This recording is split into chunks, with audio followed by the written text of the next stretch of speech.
Boom! Hey guys, welcome back to Jason Unleashed. How's it going? Jason Carter here. Thank you so much for watching. Welcome to, what is today? Wednesday? Today is Wednesday. Yes, great show. Hyper excited for my guest. Dana Vaughns is here. Boom! Yes, he is an actor. He is a vocalist. And know what else he is? He's killing the game right now. Killing the game. Dropped a new EP, Familiar Strangers, and has just been on a tear musically.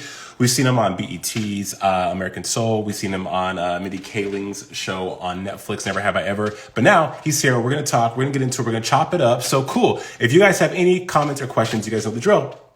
Hit me below. And yeah, thank you for the t-shirt, you guys. Someone sent this to me, actually.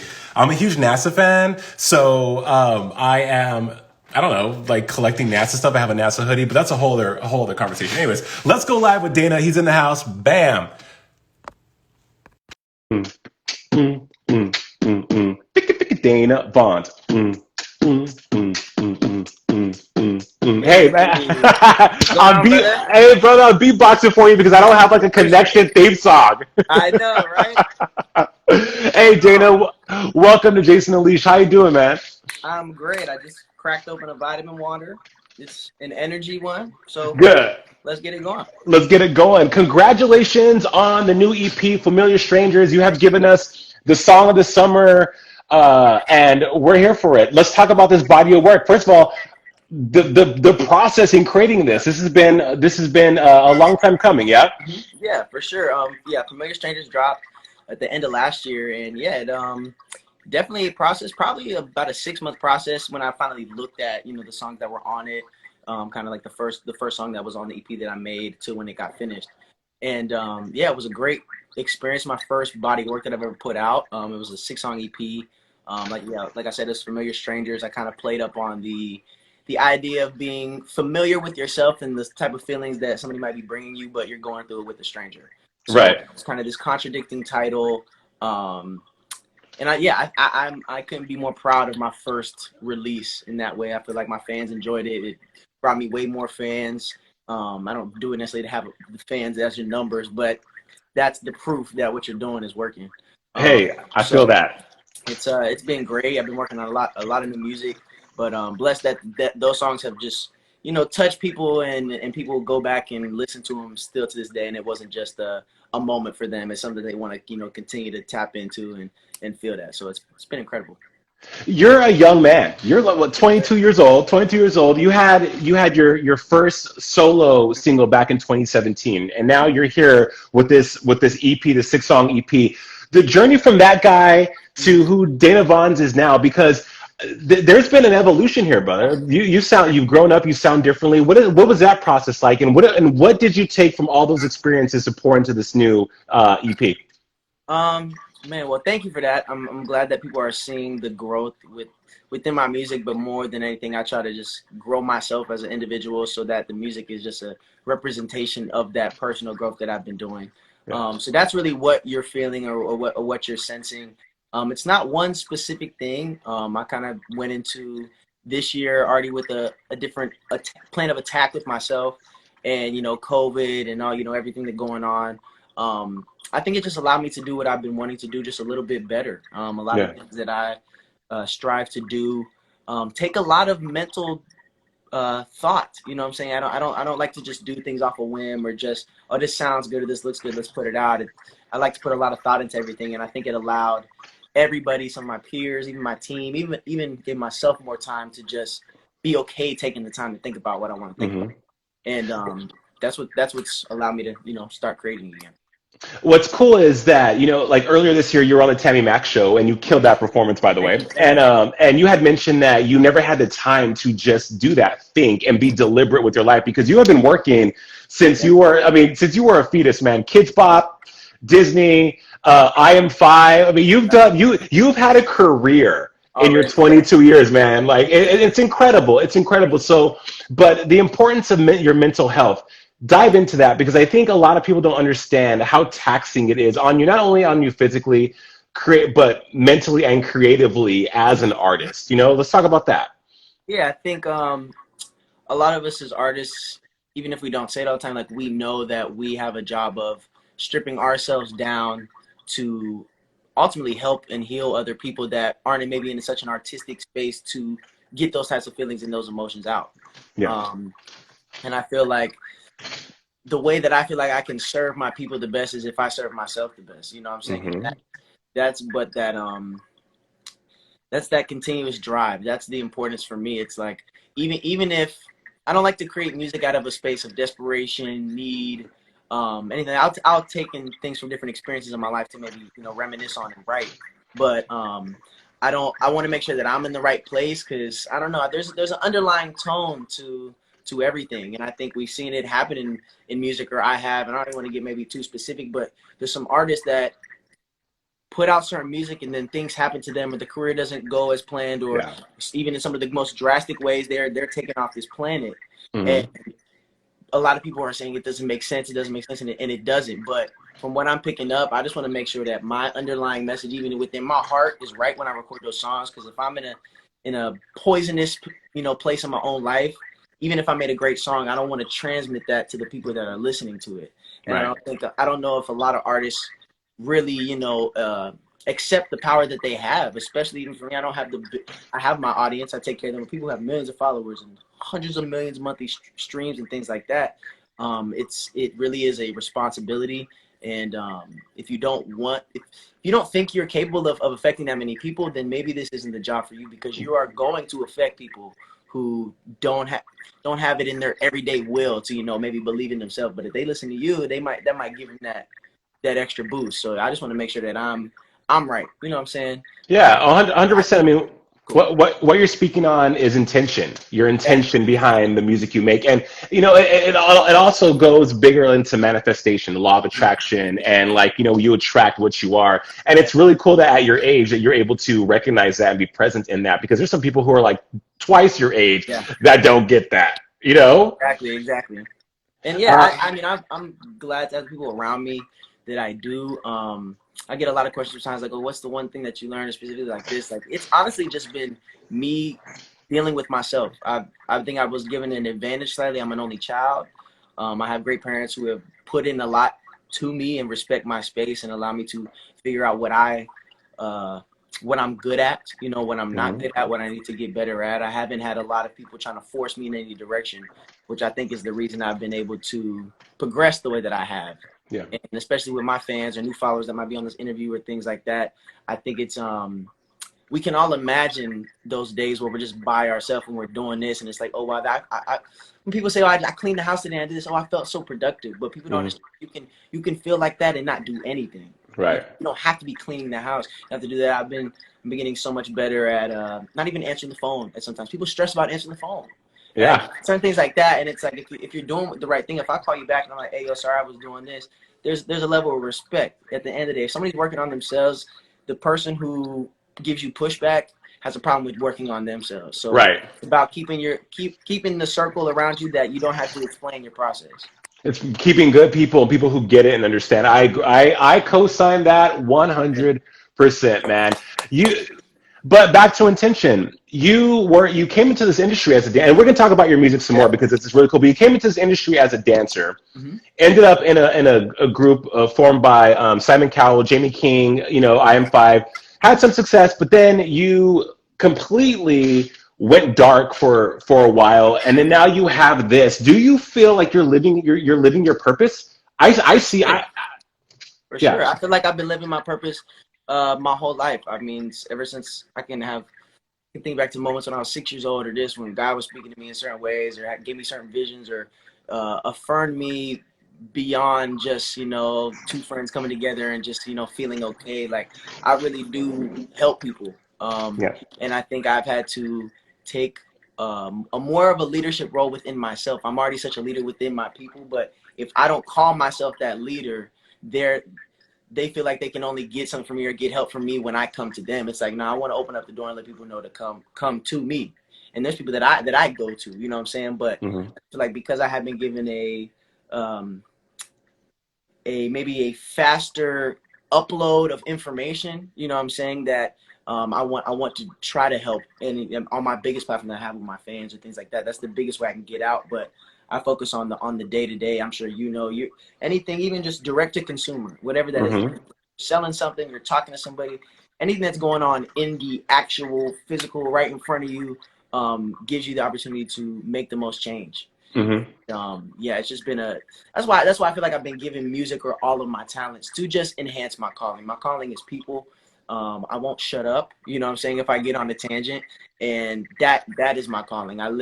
That's why I know God has placed me with dance, into singing, into acting, and doing this, because entertainment is almost, I think, is the biggest audience, because we all are consumers of some type of art in a way.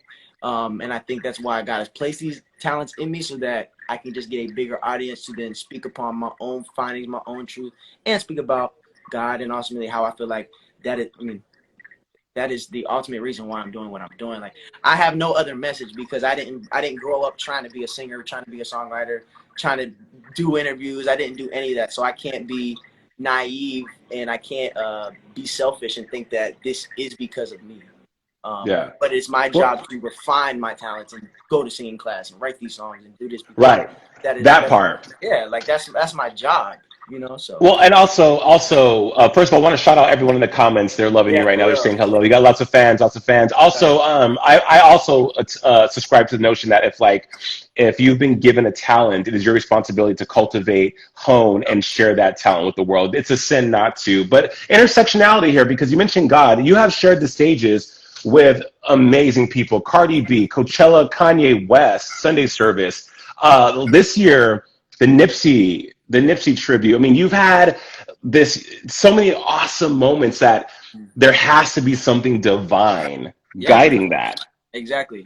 And I think when there is something like that, a Nipsey and Kobe Bryant tribute, Kanye Sunday Service, there's certain jobs that everybody that's been picked to be in that situation is handpicked. You might feel like you're handpicked from the choreographer or you're this, but you've been handpicked by God to be a part of this. It's when there's certain movements going on, it's like if you're trying to do something, you're gonna call on the best people to get that out. If I want to open up a restaurant, my goal is to get the best chefs and the best this. We're doing a Sunday service, a church service of some sort, or we're doing a Nipsey Hussle tribute of somebody who was a follower of God and was not shy about it. Everybody's intention has to be correct, and I don't take that lightly. Both of those calls were direct bookings as well. They weren't like this through this process. They were. Fatima Robinson knew who I have been.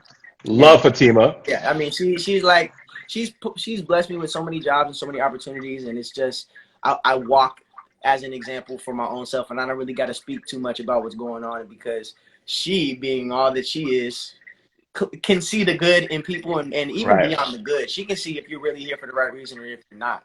And I think that's why I've been continue to get caught on those, higher purpose jobs. And that's why I love still being in the dance industry, because when I have been able to go do something in dance, it has been of that caliber, which is really cool. Working with Fatima, I mean, I came to LA as a dancer as well, so I feel you on Fatima. I mean, she's one of the greats, and when you can work with someone who is that creative, that legendary, has that kind of iconic status, and then and your reputation, and as you said, can hone in on not only talent but just on intention and energy, it's gold. It's gold. Yeah. This 6-song EP, I'm pretty sure you wrote so many songs for it, but you landed at these 6. Let's talk about these 6, because this is a journey. And again, you're 22 years old. College, high school, you've lived this kind of abnormal life as a young adult because of the industry. So pulling from all those experiences and then giving them and inserting them into the musical experience, curating the songs. How did you do that? And were there some on the cutting room floor that you're like, damn, that should have made it on? Yeah. There's definitely one or two that, like I said, could have made the EP. I feel like it just came to the point where I was like, all right, I gotta pick what's gonna be on the EP. It was like I gotta pick. I gotta get them done. Especially leading up to your first body of work. There's so many trials, and I won't even call them errors, but there's just trials of figuring out what you like to hear. Also, me being versatile in the things that I like, and the things that I can, in the ways that I can talk about things. It's hard for me to stick to a specific maybe genre or this and that. So I was going through that process of like, okay, where do I want to land? And it really came down to, I booked a studio in LA for a month. I have a home studio, but I booked out a studio for a month.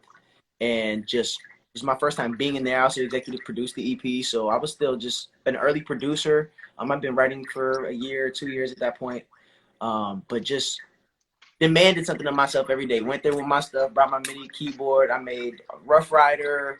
All those tracks all started in that room and recorded in that room.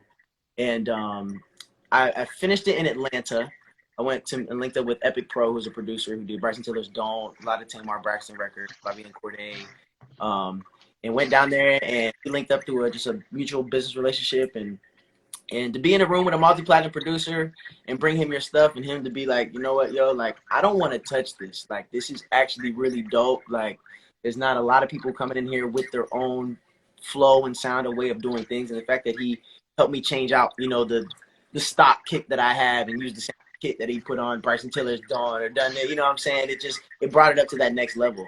Yeah. And that's how it was really able to come together. It was I still have a small team. Everything's a small kind of working crew. But I like it that way. I feel like some of the most incredible, even things, not even in music, just in life and the things that affect the world and the way people think happen in the smallest rooms with maybe 2 or 3 people that really believe in what they're doing. And yeah, that's how it came out. It's funny you mentioned that because we talk about representation, right? About people being in the room, and you said that it takes 3 people 2 or 3 people that really get it to make magic happen. Let's talk about what's happening just in our country with blackness and being black. First, you are biracial, yes? Yes. So your generation has been privy to social media and a lot of information that is readily available fast, and so a lot of the conversations that people have about just racial injustice and racism have been through the lens of the internet. Yeah. But did your parents ever sit you down and talk to you about being black and say, this is what to expect, or the things that have happened to black men in America? For sure. Yeah. My dad being a black man, you know, fully African-American, my grandfather, but on that side, who was the president of NAACP in Pittsburgh. Both of my grandparents were activists in that way. I actually just learned my grandfather was responsible for bringing Jane Elliott, if you don't know, the activist, to my hometown of Uniontown, I think back in the 70s, and was told the KKK told Jane Elliott not to come to town. And my grandfather actually made this hat back in the day. And he was responsible for bringing Jane Elliott and escorted her through the town with security escorts and things like that. So I have a duty to understand. It's like it's understanding that you are black. I've even been saying this. It's my first time saying it on live. I've been having talks with people, but listen to what I'm saying. It's a very constructive comment. But if we aren't black, what are we? Right. That, you know what I'm saying? Like, and I think that's what my parents let me know.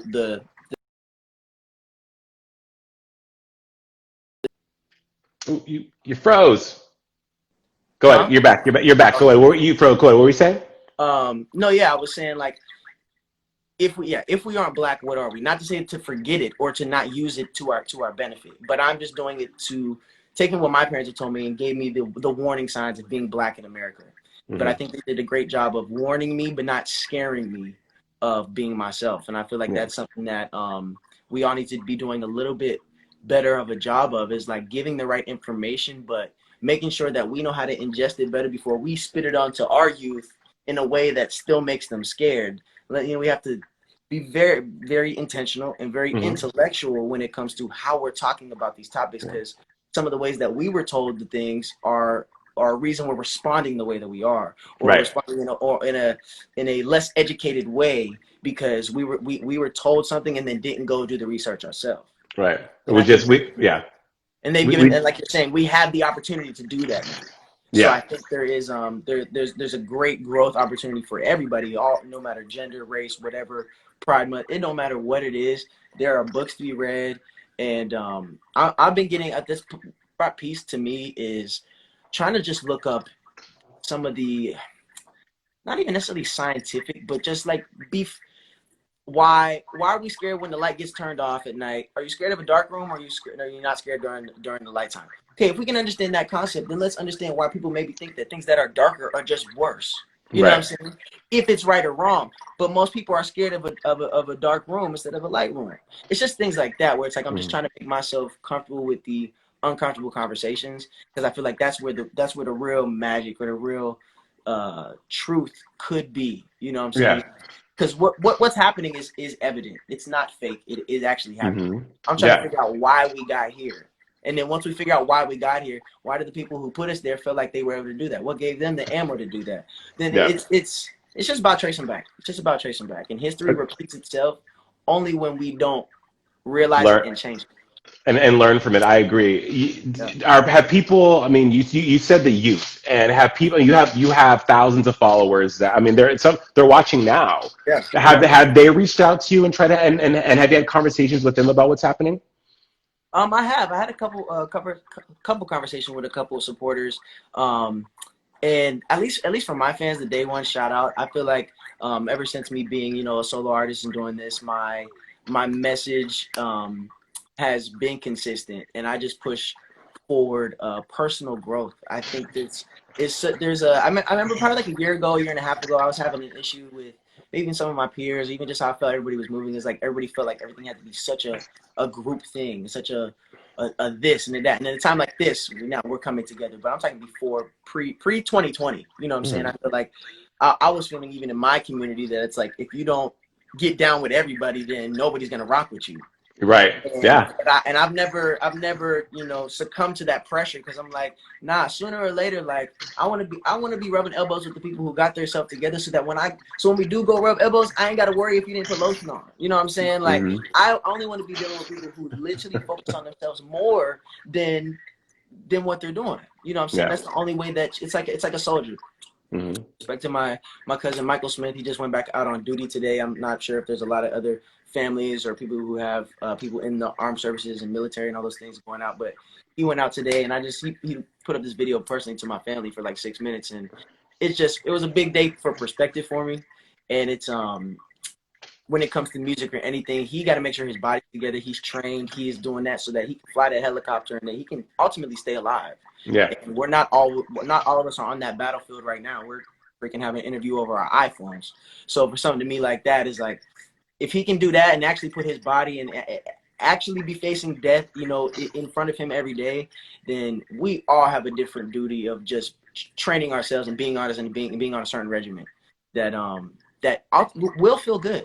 That's why I love organized sports. You know what I'm saying? Like when you have a goal and you have to work hard, and if you don't work hard, the only person you're failing is yourself and your team. Like it's motivation to me.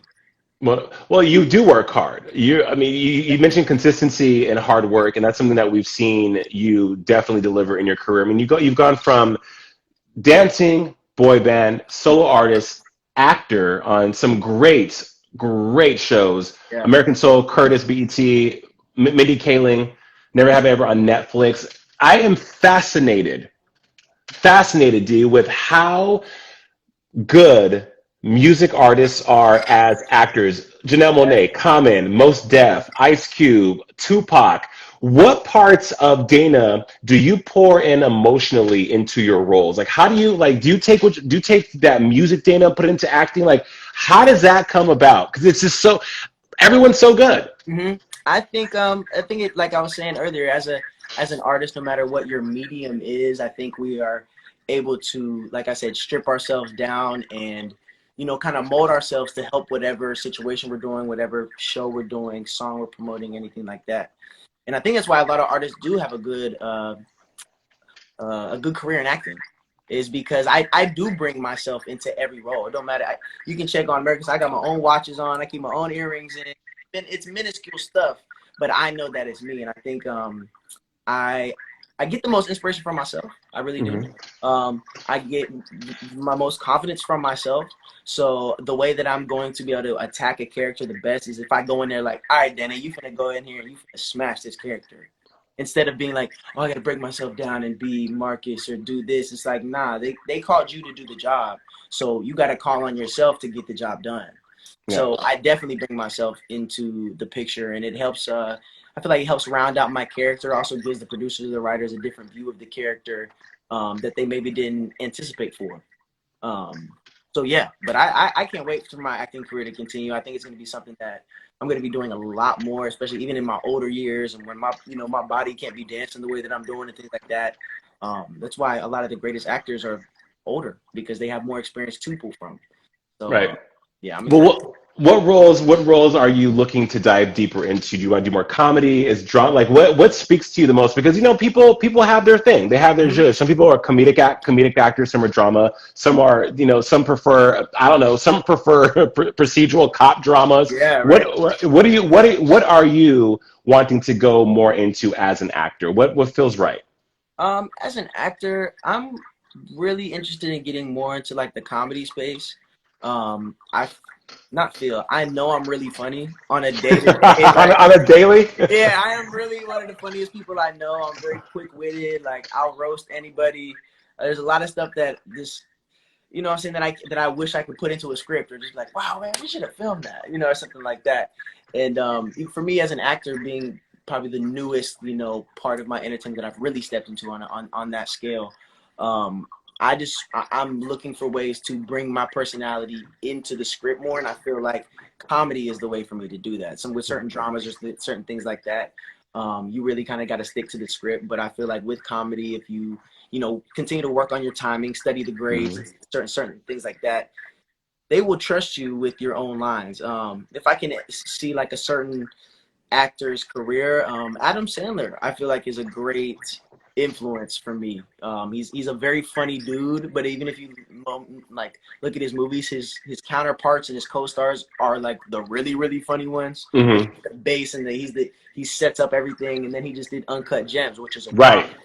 So, and I love that movie, and I Same. think naturally, just the way that my face sits or weight and certain things, I noticed on American Soul, like I can play like being irritated and rude very well. You know what I'm saying? Like, so I think people in drama will like me for that, but I want to get into comedy because it would just make me really happy. You know what I'm saying? If I could articulate what I do in the everyday on my own script, and that comes with time. Be able to have my own productions, have more production, script writing friends, acquaintances and things like that will get me in those positions. But anybody watching this, anybody got some comedies coming up? Never Have I Ever was like my first comedy I was a part of.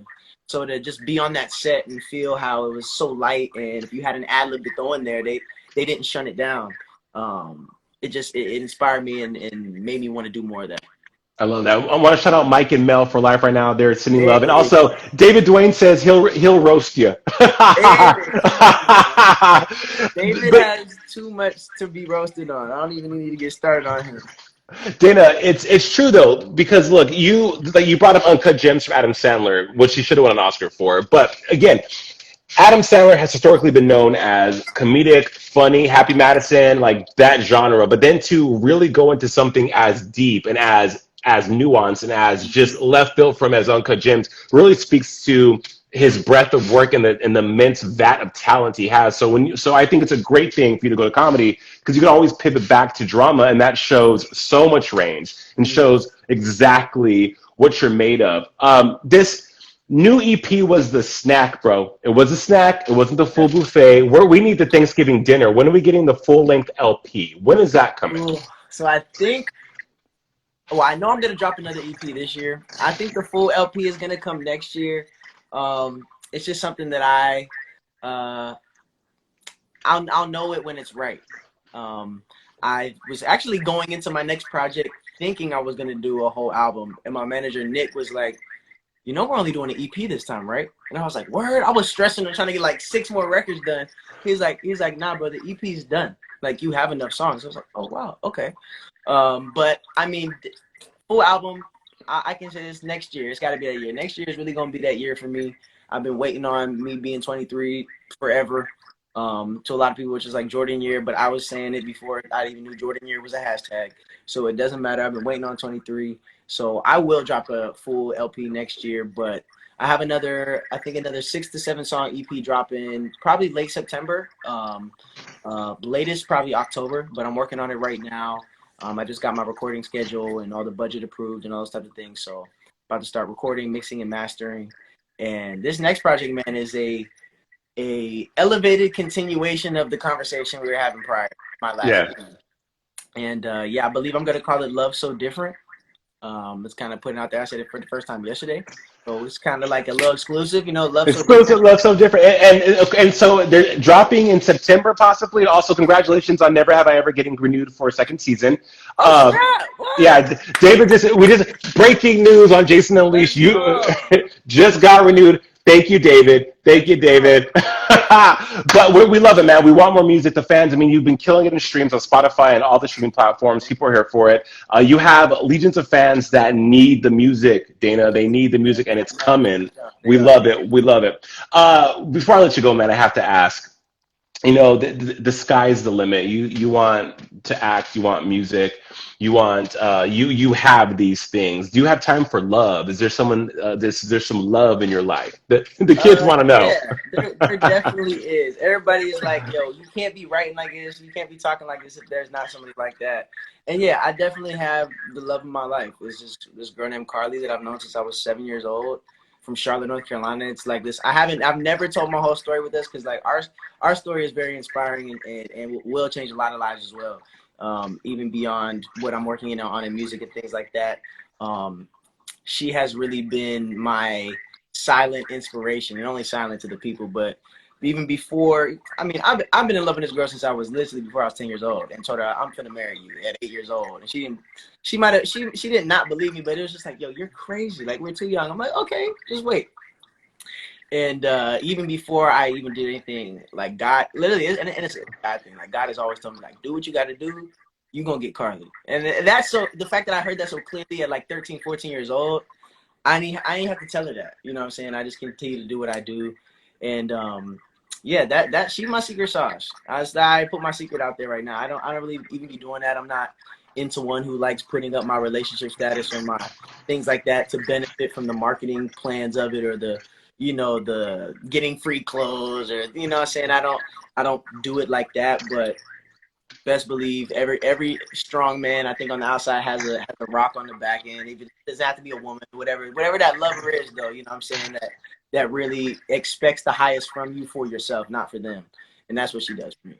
I love it. Authentic is what you are. Dana Vaughns, it has been awesome chatting with you. Hey, thank you. New EP is out now. Never Have I Ever renewed for a second season. Guys, go check out American Soul on BET. And man, we're wishing you all the best and much success. You take care and you stay safe, man. Thanks for coming by, Hey, Jason Unleashed. thank you so much, Jason. I appreciate you, man. Great talk. Boom. Take care, man. Talk to you soon. He's trying to beatbox. Look, you put me on a track, damn it. Put me All on a right, all track. right, all right. Later, D. Thank you.